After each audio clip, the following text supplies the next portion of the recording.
What's going on, guys? In this video, I'll be showing you guys the raid build and rotation for Staff 1. It's a really powerful class in raids right now. You're not just capable of doing top damage in raids, you can also self-heal, which makes your survivability in raid much better. It's not just that, you can also keep your teammates alive.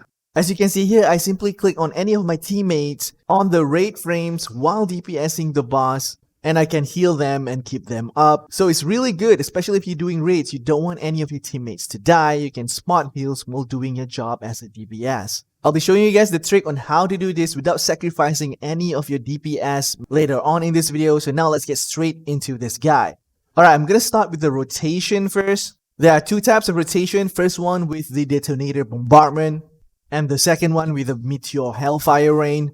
I'll be showing you guys the full detail, active and passive skill as well as masteries later on. You guys can click on the timestamp to jump to that topic if you're interested to. Alright, let's start with the Detonator Bombardment rotation. I'm gonna slow down this video so you guys can see easily the rotation and the skills that I'm pressing.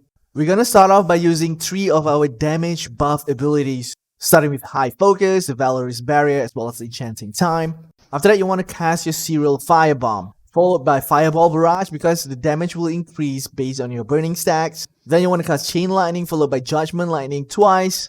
And then put all your dots up. Touch of Despair, Decaying Touch, Curse of Explosion.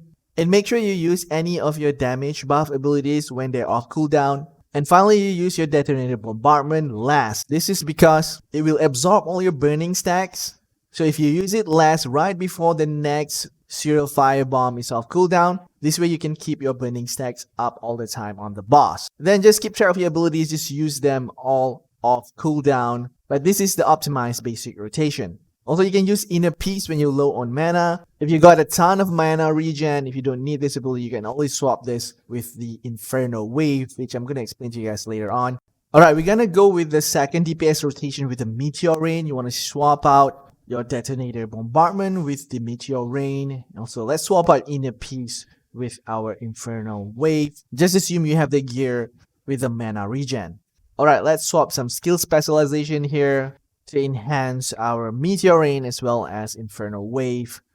Alright, we're gonna start our rotation similarly with the 3 damage buff, starting with High Focus, Valorous Barrier, and also Enchanting Time.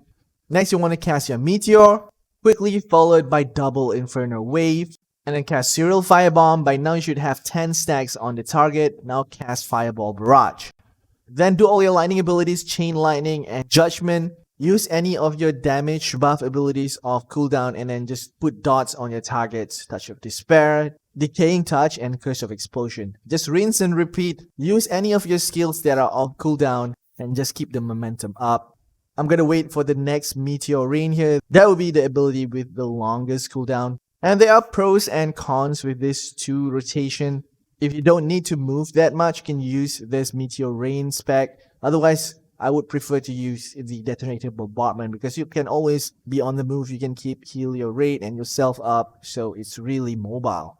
Alright, now let's talk about the active and passive abilities or skills. For my gear list and stats, you guys can check out the quest log link down in the pinned comment or description below. Alright, I'm gonna go through the list of skills that I'm using. We have the Serial Firebomb, Touch of Despair, Decaying Touch, Curse of Explosion, Fireball Barrage, the Detonator Bombardment or the Ice Spear Bombardment. We have Inner Peace, Chain Lightning, Judgment Lightning, the Valorous Barrier, High Focus, and also the Enchanting Time. For our passive, we have Full of Corruption, Vampiric Touch, Noble Revival, Wrath's Beacon, Flame Condensation, Forbidden Sanctuary, Mana Am, as well as Asceticism. Alright, let's go to the skill specialization. Let's start with the staff. You want to select Focus Firebomb, Mobility, so you can cast while moving, and also Range Increase. This is good for the raid mobs.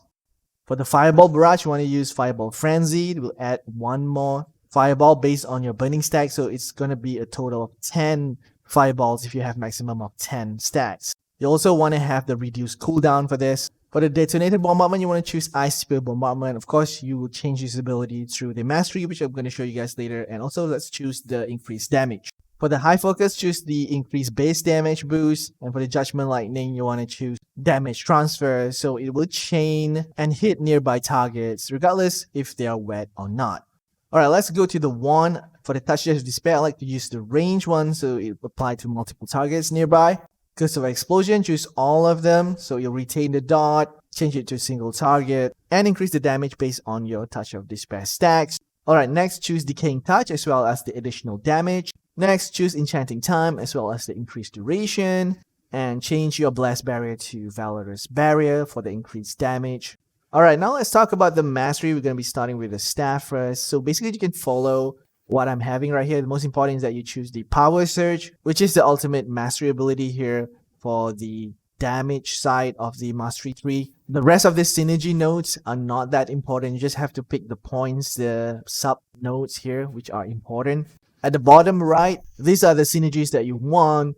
This one's very important, the Strategic Compromise, which will boost your Forbidden Sanctuary passive. And also the Detonator Bombardment if you don't plan to use it with Meteor, Hellfire, Spec. Also, you want to be choosing Mana Spring. I don't have the points right now, but I will unlock this one later on. For the full mastery build, you guys can check out my quest log link down in the description below. Alright, now let's move on to the wand mastery list. You want to be choosing the nodes like I'm choosing here, mostly on the offensive side, and some I put points in the tactical side.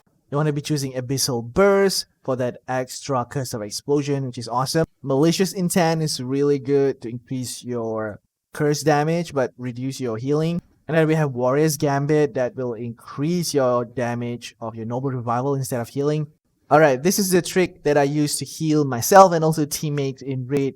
So the Vampiric Onslaught, you don't want to activate it. You can easily do this by not having 10 out of 10 mastery nodes. As you can see here, I have 9 out of 10, so it deactivates this node so I can have my healing still. But if you choose 10 out of 10, as you can see here, it will change it to damage. You can also do that if you don't need self-healing, but I always prefer self-healing in Raid because it's going to be very helpful. I can heal myself and also my teammates, so it'd be less likely for us to wipe. But depending on the situation, if you really need to do a DPS raise check, you can always activate this. So you can get that boost damage from Vampiric Onslaught by sacrificing the healing. So when I get max point, I'm going to invest in all the healing nodes right here. So it'll boost up all of my Vampiric healing abilities.